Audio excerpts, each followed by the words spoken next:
Bismillahirrahmanirrahim. Assalamualaikum warahmatullahi wabarakatuh. Alhamdulillahirabbil alamin, wassalatu wassalamu ala asyrafil anbiya'i wal mursalin sayyidina Muhammadin wa ala alihi washabbihi ajma'in, amma ba'd. Karena di sini saya akan mengerjakan tugas video mid semester dari mata kuliah statistika lanjutan. Perkenalkan, nama saya Nur Faiza, NIM 191100083, Prodi Pendidikan Agama Islam. Baiklah, saya akan menjelaskan beberapa, yaitu pertama judul, kedua pendahuluan, ketiga definisi variabel, dan yang keempat yaitu hasil analisis instrumen. Baiklah, pertama kita akan membahas judul. Di sini saya akan mengangkat sebuah judul hubungan pembelajaran daring terhadap perilaku sopan santun siswa.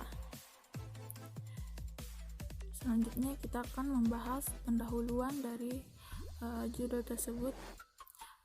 Pendahuluannya, dunia saat ini sedang dilanda wabah COVID-19 termasuk Indonesia. Dengan adanya COVID-19 di Indonesia saat ini berdampak bagi seluruh masyarakat Indonesia, bahkan dunia.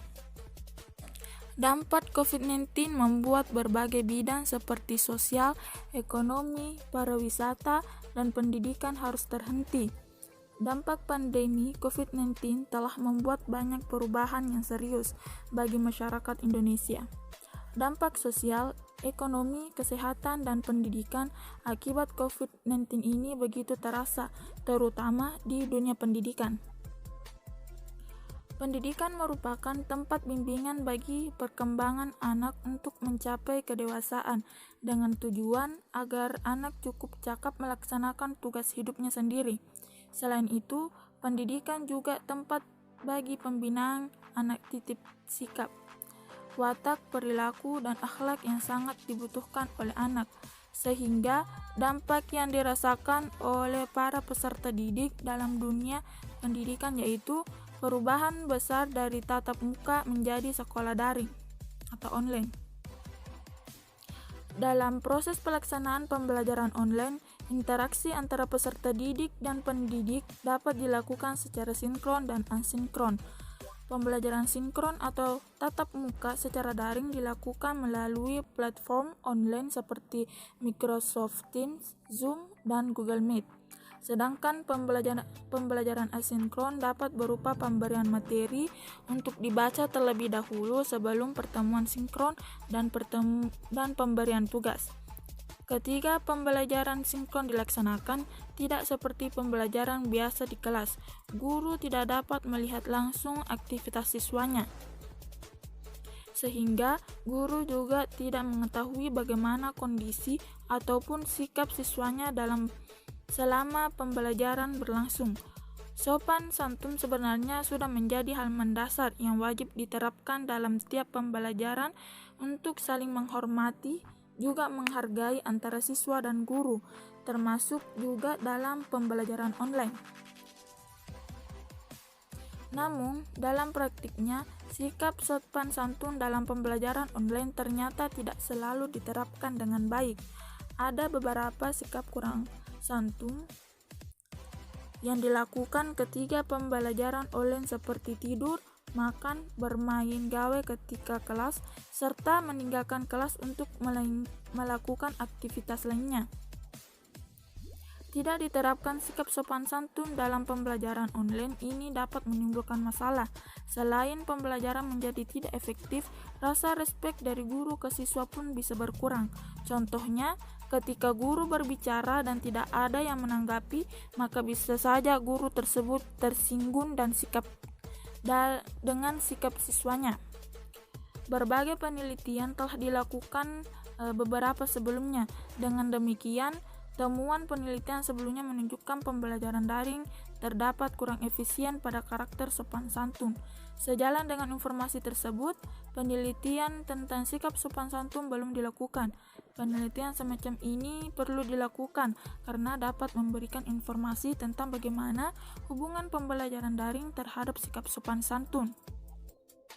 Oleh karena itu, tujuan dari penelitian ini adalah untuk mengetahui hubungan pembelajaran daring terhadap sikap sopan santun siswa. Selanjutnya, kita membahas definisi variabel. Variabel pertama yaitu pembelajaran daring. Teori pertama, pembelajaran daring menurut Rigianti adalah cara baru dalam pembelajaran dengan memanfaatkan perangkat elektronik berupa gawai atau laptop, khususnya pada akses internet dalam penyampaian dalam pembelajaran, sehingga pembelajaran daring sepenuhnya bergantung kepada akses jaringan internet.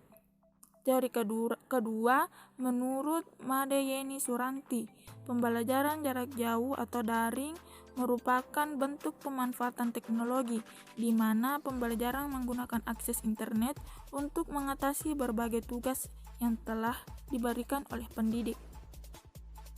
Selanjutnya teori yang ketiga menurut Mutia 2003. Pengertian e-learning menurut dalam jurnalnya mengatakan bahwa e-learning berasal dari dua kata yakni e dan learning.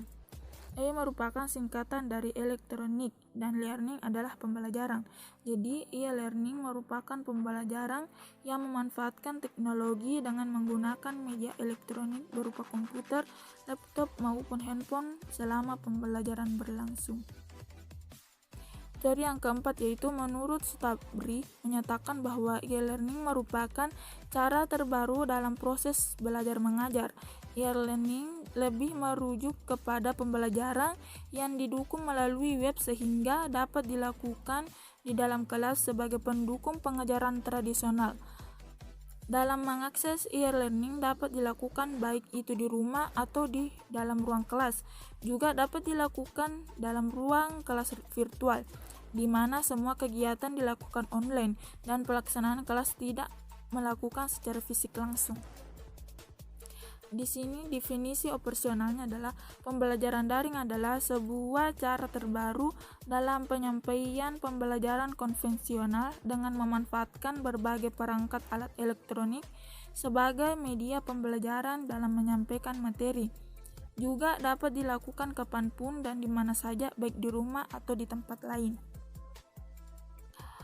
Indikatornya yang pertama tepat waktu dalam mengikuti pembelajaran daring, kedua mengerjakan tugas dalam pembelajaran daring, ketiga cepat bosan pada pembelajaran daring yang dilaksanakan guru, keempat berkomentar dengan baik-baik saat pembelajaran daring, kelima menyimak materi yang dipelajari saat pembelajaran daring, keenam pembelajaran daring melalui via WhatsApp, ketujuh tidak melakukan aktivitas lain saat pembelajaran daring, kedelapan pembelajaran daring melalui via Zoom.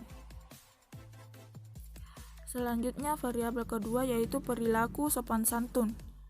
Teori pertama menurut Taryati, pengertian sopan santun adalah suatu aturan atau tata cara yang berkembang secara turun-temurun dalam suatu budaya di masyarakat yang bisa bermanfaat dalam pergaulan antara sesama manusia, sehingga terjalin suatu hubungan yang akrab, saling pengertian, serta saling hormat-menghormati.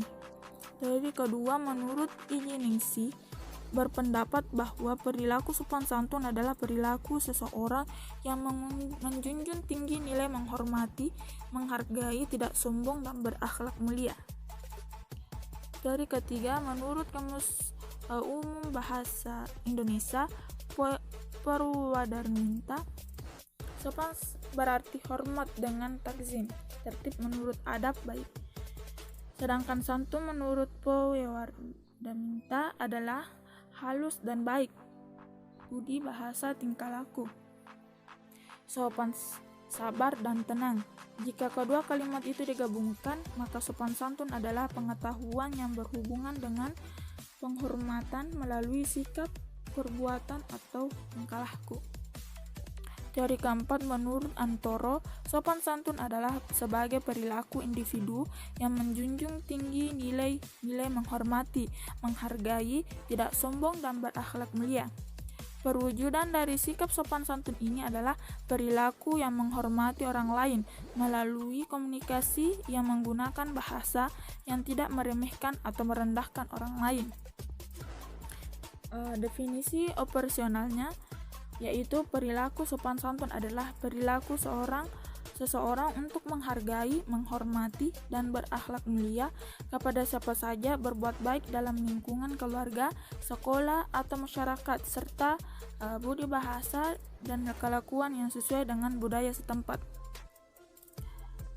Indikatornya yaitu pertama, menghormati orang tua, kedua, menerima segala sesuatu selalu dengan menggunakan tangan kanan, ketiga, tidak berkata kotor, kasar, dan sombong, keempat, tidak berludah di sembarang tempat, kelima, memberi salam setiap berjumpa dengan guru, keenam, menghargai pendapat orang lain. Selanjutnya kita membahas hasil analisis instrumen. Dapat kita lihat di sini ada hasil validasi yang dimana saya menyebar pernyataan-pernyataan ini menggunakan Google Form, yang di sini adalah hasilnya, di mana RXY yaitu dalam satu pernyataan 0,65361121. Begitu dengan dari seluruh pernyataan dari 40 pernyataan dengan R tabelnya 0,2787. Dapat dilihat rumusan ringkasan hasil uji validitas di sini. Dari 40 pernyataan ada 6 pernyataan yang tidak valid. Selanjutnya uji reliabilitas. Dari 6